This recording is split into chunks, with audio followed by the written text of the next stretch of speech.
Welcome to Suman TV, India's largest digital media network. నేను మీ విష్ణు. ప్రస్తుతం నాతో పాటు certified financial planner Ram Prasad గారు ఉన్నారు. వారితో మాట్లాడదాం. సార్ నమస్తే. సార్ రామ్ ప్రసాద్ గారు. నమస్తే విష్ణు గారు. సార్ రామ్ ప్రసాద్ గారు, ఇప్పటి వరకు రిలయన్స్ అన్న, జియో అన్న అందరికీ తెలిసింది రిటైల్ రంగము, తర్వాత టెలికాం రంగము, ఆయిల్ అండ్ గ్యాస్. కంప్లీట్ ఈ సెక్టార్స్లో వీళ్ళు బాగా అగ్రగణ్యులు. టెలికాం రంగం చూసినా, రిటైల్ రంగం చూసినా, ఆయిల్ అండ్ గ్యాస్ అందరికీ బాగా సుపరిచితులు. రిలయన్స్ బ్రాండ్ అనేది ఇండియాలో ఆల్మోస్ట్ ఒక రిలయన్స్కే దగ్గర ఒక 45 నుంచి 50 కోట్ల మంది కస్టమర్స్ ఉన్నారు. సో ఇదంతా సరిపోనన్నట్టు ఇప్పుడు కొత్తగా Reliance Mukesh and team mutual ఫండ్స్లోకి అడుగు పెడుతున్నట్లుగా కూడా వార్తలు వస్తున్నాయి. ఏంటి రిలయన్స్ టీం కానీ మ్యూచువల్ ఫండ్స్లోకి అడుగు పెడితే ఎటువంటి విప్లవాత్మక మార్పులు చోటు చేసుకునే అవకాశం ఉందంటారు ఈ మ్యూచువల్ ఫండ్స్ రంగంలో? జియో ఫైనాన్షియల్ సర్వీసెస్ స్టార్ట్ అవుతుంది. దాంట్లో పాటుగా Jio BlackRock AMC start చేస్తున్నారు. NBFC licence as well as mutual fund licence. Okay, Jio banking licence రాలేదు, ఎన్బిఎఫ్సి స్టార్ట్ చేస్తున్నారు. Non banking finance services as well as AMC try చేస్తున్నారు, asset management company. అయితే వీళ్ళు ఒక్కరిగా కాకుండా in partnership with the BlackRock. BlackRock అనేది ఇంతకుముందు asset management కంపెనీగా ఇండియాలో ఉండింది. 2018లో బయటకు వెళ్ళిపోయింది. మళ్ళీ డిఎస్పీ బ్లాక్ రాక్గా ఉండేది. అప్పుడు 40% షేర్ హోల్డింగ్ ఉంది. ఇప్పుడు వెనక్కి వెళ్ళిపోయారు. మళ్ళీ with the partnership with the Jio they would like to enter in India again. Okay, అంటే ఇండియాలో ఏఎంసీ బిజినెస్ తెలుసు వాళ్ళకి. అప్పుడు కంఫర్ట్ లేకనే కదా వెళ్ళిపోయారు. ఇప్పుడు మళ్ళీ వస్తున్నారు. ఎందుకంటే they feel Jio is a big strength. మీరు అన్న డేటా పాయింట్స్, డిజిటల్ రెవల్యూషన్ తెచ్చింది, కంప్లీట్ డేటా యాక్సెసిబిలిటీ ఉంది, డిజిటల్గా చాలా క్విక్గా క్లయింట్ ఎక్విజిషన్ అవ్వచ్చు అని. Yes, there thought is good. డెఫినెట్గా ముఖేష్ డీప్ పాకెట్స్ కనుక అగ్రెసివ్గా వెళ్ళగలుగుతారు. కానీ mutual fund as a business అలా డిస్రప్షన్ తెచ్చింది టెలికాం అన్న డిస్రప్షన్ పాసిబుల్ కాదు. ఎందుకంటే టెలికాంలో జియో వచ్చి ఫ్రీగా ఇస్తే ఒక వ్యక్తి మా అంటే ఒక సిమ్ 2 సిమ్ములు కదా, ఇది వదిలేసి పోర్ట్అవుట్ చేసుకుని వెళ్ళిపోయాడు. కానీ మ్యూచువల్ ఫండ్లో ఒక వ్యక్తి ఒక ఫోలియోతో ఉండడు, మల్టిపుల్ ఫోలియోస్ ఉంటాయి కదా. ఏ ఒక్కరు ఒక ఏఎంసీలో 2 స్కీములు బెటర్ కదా. 4-5 స్కీములు పెట్టుకుంటారు, 4-5 ఏఎంసీలు పెట్టుకుంటారు. పర్ఫార్మెన్స్ నచ్చని పక్షంలో ఒక స్కీమ్ నుంచి ఇంకొక స్కీమ్కి, ఒక ఏఎంసీ నుంచి ఇంకొక స్కీమ్కి చాలా ఈజీగా వెళ్ళిపోవచ్చు. ఇదే మనకి ఇన్సూరెన్స్ లాగా ఒక పాలసీ కడితే 15 ఏళ్ళు అక్కడే ఉండాలని లేదు కదా, స్కీమ్స్ మారిపోతాయి. అయితే mutual fund as a business is not that profitable business కాదు. యాక్చువల్గా చెప్పాలంటే ప్రాఫిట్ మేకింగ్ బిజినెస్ కూడా కాదని నేను అనుకుంటా. ఎందుకంటే mutual fund is the only industry by standard, by saying it goes with something called TER, expenses ratio, total expense ratio. అర్థం చేసుకుంటే ఈ బిజినెస్ అర్థమైపోతుంది. Mutual funds are highly regulated. ఇంత రెగ్యులేషన్ ఉన్న ఇండస్ట్రీ ఏదీ లేదు. ఇప్పుడు ఒక మ్యూచువల్ ఫండ్కే మన ఇన్వెస్టర్లకు అందరికీ తెలుసు, ఒక స్కీమ్ అనగానే ఎక్స్పెన్స్ రేషియో ఎంత అంటారు. అసలు ఎక్స్పెన్స్ రేషియో అంటే మీనింగ్ ఏంటి? When someone say total expenses ratio, దాని అర్థం ఏంటంటే టు రన్ హిస్ బిజినెస్, అతను మేనేజ్ చేస్తున్న అసెట్స్లో ఇంత పర్సంటేజ్ మాత్రమే ఆయన వాడవచ్చు. To run the entire business, that is called total expense ratio. అది హార్డ్లీ 2.25. అంటే వీడు ఒక 1000 కోట్లు మేనేజ్ చేస్తే దాంట్లో 2.25%తో ఎంటైర్ ఆపరేషన్స్ వెళ్ళిపోవాలి, ఇంక్లూడింగ్ డిస్ట్రిబ్యూటర్ కమిషన్. సో ఇంకా మరి మార్జిన్స్ ఎక్కడ పెట్టుకుంటారు? You are not allowed to keep margin కదా. ఇప్పుడు ఒక ప్రోడక్ట్ ఎంత కమ్మాలనేది ఓనర్ నిర్ణయిస్తాడు. కానీ మ్యూచువల్ ఫండ్లో ఒక ప్రోడక్ట్లో ఎంత ఆపరేషనల్ మార్జిన్ పెట్టుకోవాలనేది సెబీ నిర్ణయించింది. అది 2.25, 2.5 actively fund, diversified equity fund అయితే ఈటీఎఫ్లు 1 బిలో 1, 0.05, 0.10. ఆ ఎక్స్పెన్సెస్ రేషియోలో నువ్వు ప్లే చేస్తున్న entire game has to happen in the space of 2%లో, ఇంక్లూడింగ్ డిస్ట్రిబ్యూటర్ కమిషన్. సో అక్కడ మార్జిన్స్ ఉండే అవకాశం లేదు. సెబీ ఎంత స్ట్రిక్ట్ అంటే 7,000 crores ఏఎం కనుక పెరిగితే ఒక స్కీమ్లో, this expenses ratio has to come below 2%. అంటే మీ వ్యాపారం పెరిగినా మార్జిన్స్ పెరగవు, you margins will remain there. అందుకనే ఈ రోజు కూడా ఇండియాలో గొప్పగా profit making mutual fund companies ఏమీ లేవు. And mutual fund company licence కూడా very difficult task in India. Zerodha వాళ్ళకి ఇంకా లైసెన్స్ రాలే. రీసెంట్గా వైట్ ఓక్ మ్యూచువల్ ఫండ్ వచ్చింది. వాళ్ళు గోల్డ్ మ్యాన్ సాక్సన్స్ బయటకు వచ్చి ఎవరెవరో స్టార్ట్ చేశారు. వాళ్ళకి లైసెన్స్ రాక వాళ్ళు Yes mutual fund, Yes bank కూడా మ్యూచువల్ ఫండ్ వింగ్ని అక్వైర్ చేసి స్టార్ట్ చేశారు. ఓకే, బన్సల్, ఫ్లిప్కార్ట్ బన్సల్ స్టార్ట్ చేశాడు, నావీ మ్యూచువల్ ఫండ్. అతను కూడా వేరే ఏఎంసీని అక్వైర్ చేసి స్టార్ట్ చేశాడు, పెద్దగా ఏం అవలా. సో అయితే ఎందుకు అవదంటే మార్జిన్స్ లేవు కదా, అగ్రెసివ్గా వెళ్ళి సాధించేది ఏముండదు ఇక్కడ. అయినా ఇంకా మ్యూచువల్ ఫండ్స్ ఏంటంటే వెరీ క్లియర్ కంపారిజన్ జరుగుతుంది. ఇప్పుడు మీరు గూగుల్లోకి వెళ్ళి ఫ్లెక్సీ క్యాప్ కొడితే అవైలబుల్ ఫ్లెక్సీ క్యాప్స్ అన్నీ వస్తాయి. 3 months 6 months 1 year ఏది ఎంత ఇచ్చింది, దేని ఎక్స్పెన్స్ రేషియో ఎంత, పోర్ట్ఫోలియో చర్న్ రేషియో ఎంత, ఆల్ఫా ఎంత, బీటా ఎంత, షార్ప్ రేషియో ఎంత, టెన్యూర్ రేషియో ఎంత, ఇవన్నీ వస్తాయి. అంటే it's a clear transparent thing. So కాబట్టి ఒకళ్ళు వచ్చినంత లోపల పర్ఫామ్ చేయకపోతే ముందుకెళ్ళదు, పర్ఫామ్ చేసినంత లోపల గొప్పగా వచ్చేది ఏం లేదు ఇక్కడ ప్రాఫిట్స్. సో దట్స్ వేర్ అదే జియో నమ్ముతారు జనాలు, ఏదో వస్తుంది అనుకుంటారు, అనుకుంటే మంచిదే. డెఫినెట్గా జియో మ్యూచువల్ ఫండ్స్లోకి వస్తే this will be an very good advantage for the other mutual fund companies. ఎందుకంటే జనాలకి అవేర్నెస్ పెరుగుతుంది కదా. ఇప్పుడు మ్యూచువల్ ఫండ్ అంటే సబ్జెక్ట్ టు మార్కెట్ రిస్క్ అంటున్నారు, జియో అనగానే ఏదో ఫ్రీ అనుకుంటున్నారు. అంటే రిలయన్స్ కనుక మ్యూచువల్ ఫండ్స్లోకి అడుగు పెడితే మ్యూచువల్ ఫండ్స్కి సంబంధించిన డిస్కషన్ అనేది కంప్లీట్గా స్టార్ట్ అవుతుంది. ఎస్, ఆ డిస్కషన్ స్టార్ట్ చేయడం చాలా కష్టమైపోయింది. ఈ రోజుకి మీకు మ్యూచువల్ ఫండ్ మీరు అబ్జర్వ్ చేస్తే దాని ప్రమోషన్ ఒక క్యాంపెయిన్ నడుస్తుంది, మ్యూచువల్ ఫండ్ సహీ హై అని క్యాంపెయిన్. అది యాంఫీ నడుపుతాడు. AMFI stands for association of mutual funds in India. ఒక ఏఎంసీ కంపెనీకి ప్రమోట్ చేసేంత కెపాసిటీ లేదు. ఒక అసోసియేషన్ ఫామ్ చేసుకుని అన్ని మ్యూచువల్ ఫండ్స్ కలిపి సెబీ వాళ్ళని రెగ్యులేట్ చేస్తుంది.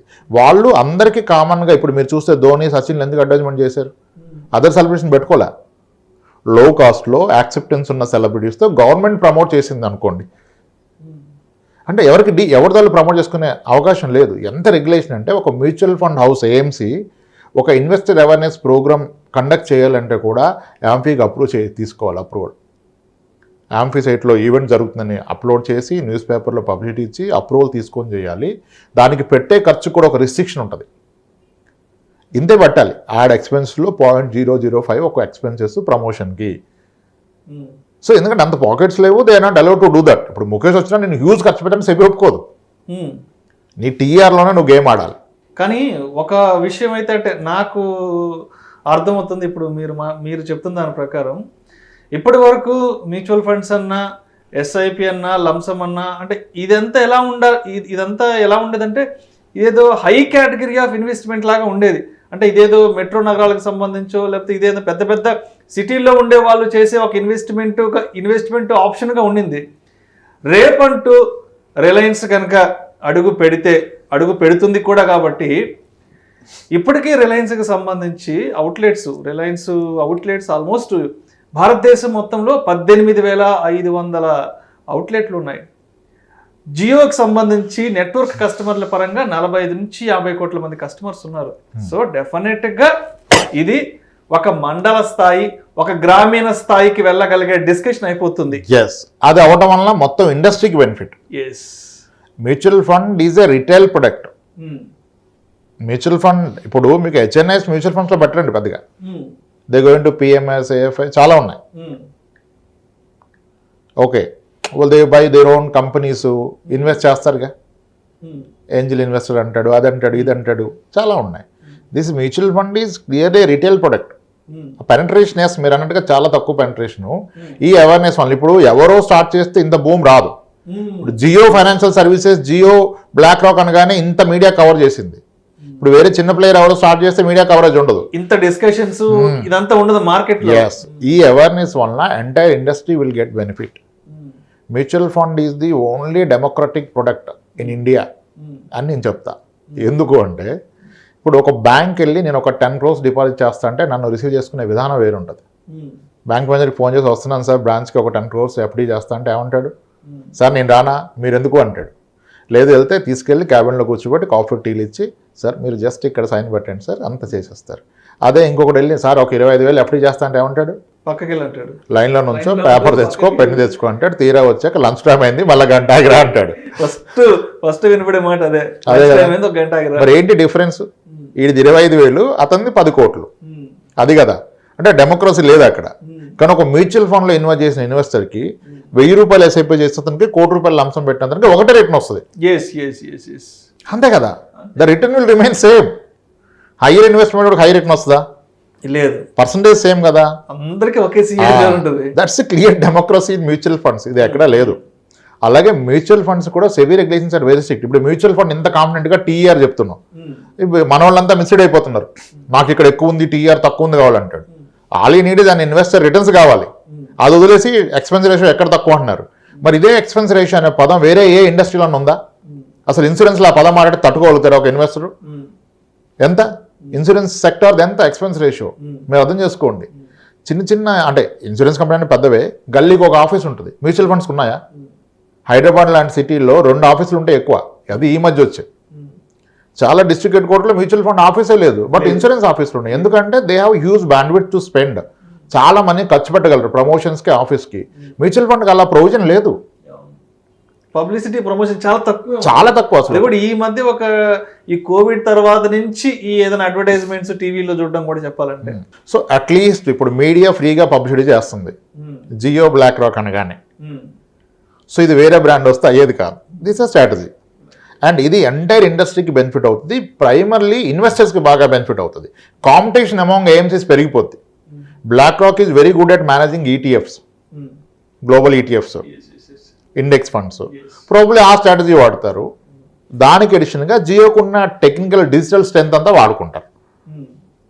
ఇప్పుడు చాలా ఏఎంసీస్కి ఉన్న లోయర్ ఎక్స్పెన్సెస్ రేషియో వలన టెక్నాలజీ అడాప్షన్ అవ్వట్లా, క్లయింట్ ఎక్విజిషన్కి అంత స్పెండ్ చేయలేకపోతున్నారు. జియోకి ఈజీ అవుతుంది. వీడు టెక్నాలజీ రెడీ ఉంది, డేటాబేస్ రెడీ ఉంది మీరు అన్నట్టుగా. సో ఫట్ కేవైసీలు అయిపోవచ్చు, ఆన్బోర్డ్ అవ్వచ్చు. అప్పుడు ఏమవుద్ది, ఆన్బోర్డ్ ఫస్ట్ టైం ఆన్బోర్డ్ అయిన కస్టమరు తర్వాత ఫాలో అవుతాడు నాలెడ్జ్. అప్పుడు ఇన్వెస్ట్మెంట్ అంతా ఒక ఏఎంసీలో ఉండకూడదు, ఒక కేటగిరీలో ఉండకూడదు. సో జియో బ్లాక్ రాక్లో ఇంత, ఎస్బీఐలో ఇంత, హెచ్డిఎఫ్సి ఇంత, ఐసిఐసి ఇంత, అందరికి బిజినెస్ వచ్చింది కదా. That's a very positive thing. ఇది ఇండస్ట్రీకి మంచిది, ఇన్వెస్టర్స్కి మంచిది. కానీ టెలికాం లాగా డిస్రప్షన్ అవుతుంది, అతలా కుతలాలు ఏమవో, అంతా మంచే జరుగుతుంది. అంటే టెలికాంలో కూడా మంచిగా జరిగింది. కానీ వేరే ప్లేయర్స్ స్ట్రగుల్ అయ్యారు. ఇక్కడ ప్లేయర్స్ గెయిన్ అవుతారు, అక్కడ కాంపిటేటర్స్ స్ట్రగుల్ అయ్యారు, మార్జిన్స్ పడిపోయినాయి. ఇక్కడ అలా కాదు. దీని వలన అవేర్నెస్ పెరిగి అన్ని మిగిలిన 43 ఏఎంసీలు కూడా గెయిన్ అవుతాయి. అంటే ఓవరాల్గా జరగబోయేది ఏంటంటే నాకు అర్థమవుతుంది, ఒక ఢిల్లీ నుంచి గల్లీ వరకు దీని గురించి ఒక డిస్కషన్ స్టార్ట్ అవుతుంది. దీని గురించి ఒక అవేర్నెస్ స్టార్ట్ అవుతుంది. కంప్లీట్గా చెప్పాలంటే ఈ ప్రోడక్ట్ గురించి సంబంధించిన డిస్కషన్ అనేది కంప్లీట్గా స్టార్ట్ అయిపోతుంది. అబ్సల్యూట్లీ. దానివల్ల అందరికీ బెనిఫిట్, ఇన్వెస్టర్స్కి benefit, other mutual fund companies కూడా బెనిఫిట్. ఫ్రీ పబ్లిసిటీ, అవేర్నెస్, ఒక భయం పోద్ది. Mutual funds are subject to market risk అని రారు. 20 కోట్లు ఆస్తున్న వ్యక్తిని 1 crore పెట్టు మ్యూచువల్ ఫండ్ రిస్క్ కదా అంటాడు. అరే నువ్వు 15 కోట్లు పెట్టు, అక్కడ రిస్క్ లేదా? 15 కోట్లు పెట్టావుగా మార్కెట్లో, ఎక్కడెక్కడో ఏ స్థలాల్లో, పొలాల్లో, ఇల్లో, ఇంకేదో పెట్టినప్పుడు అక్కడ లేని రిస్క్ ఇక్కడ వచ్చేసిందా? అయినా నేను అడుగుతుంది ఎంత? నీ 20 కోట్లు 1 crore అంటే ఎంత పర్సెంటేజ్ అడుగుతున్నా? నేను గట్టిగా 5% అడుగుతున్నా నీ ఓవరాల్ నెట్వర్క్లో. నువ్వు రిస్క్ అంటున్నావు, ఏది రిస్క్ కదా? ఇప్పుడు అట్లీస్ట్ ఆ ఫీలింగ్ వెళ్ళిపోద్ది. పూర్తిగా తెలకపోయినా జియో వస్తుందంటే ఏదో తక్కువలో వచ్చేస్తుంది అనుకుంటే మంచిదే కదా, అవేర్నెస్ పెరుగుతుంది. It's a welcoming. అందరికీ, ఇండస్ట్రీకి మంచిది, ఇన్వెస్టర్లకి మంచిది, ముఖేష్కి ఓకే బ్రాండ్ బిల్డింగ్. ఎందుకంటే ఇది పెద్దగా ప్రాఫిటబుల్ బిజినెస్ కాదు, దట్స్ ప్రూవెన్. ఇంకో విషయం కూడా చెప్పండి రాంప్రసాద్ గారు. చెప్పండి. మరి అంటే ఇప్పటికే రిటైల్ రంగంలో కానీ, తర్వాత టెలికాం రంగంలో రిలయన్స్ అంటే ఇండియాస్ లార్జెస్ట్ నెట్వర్క్ పరంగా, స్టోర్స్ పరంగా, కస్టమర్స్ పరంగా, సరే ఇవన్నీ ఒక ఎత్తు అయితే, ఇప్పుడు కొత్తగా మ్యూచువల్ ఫండ్స్లోకి రాబోతున్నారు కాబట్టి మరి ముఖేష్ అండ్ టీంకి ఎటువంటి సవాళ్ళు ఎదురయ్యే అవకాశం ఉందంటారు? అసలు ఏఎంసీలో సవాళ్ళు ఏం లేవండి. Every one is welcome. అసలు సెబీ అప్రూవల్కే చాలా టైం పడుతుంది. అందుకనే వీళ్ళు ఎక్విజిషన్ చేస్తున్నారు వేరే వాటిని. 3 years and above financial service experience లేకపోతే మిమ్మల్ని బిడ్ చేయనిదు ఏఎంసీ లైసెన్స్కి. ఏఎంసీ లైసెన్స్ వచ్చినాక ఎన్ఎఫ్ఓ కూడా మీరు అప్లై చేసుకోవాలి, ఒక ఫండ్ లాంచ్కి. చాలా ప్రాసెస్ ఇది. ఓకే, ఇక్కడ సవాళ్ళు ఏమీ లేవు. వాళ్ళు రాగలుగుతారు, వాళ్ళు ఫస్ట్ ఇండస్ట్రీకి రాగలుగుతారు. దే బిగ్ ప్లేయర్స్, ఎవరినో ఒకరిని ఎక్వైర్ చేస్తారు అంతే. లైసెన్స్ గురించి 3 years వేస్ట్ చేయరు. ఇప్పుడు చాలా ఉన్నాయి. Yes mutual fund, Yes bank వాళ్ళ ఫండ్ని వీళ్ళు కొని వైట్ ఓక్ ఫ్లెక్సిబుల్ స్టార్ట్ చేశారు. నావీ మ్యూచువల్ ఫండ్ కూడా వేరే వాళ్ళని ఎక్వైర్ చేసి వచ్చింది. అలానే వీళ్ళు కూడా వస్తారు. ఇక్కడ అందరికీ complementing. This the only industry, ఒకడు గ్రో అయితే ఇంకోటి గ్రో అవుతారు. యాక్చువల్గా మీరు అబ్జర్వ్ చేస్తే ఈరోజు టాప్ ఏఎంసీస్ ఏవి అంటే స్టేట్ బ్యాంక్, హెచ్డిఎఫ్సి, ఐసిఐసి. ఎందుకు?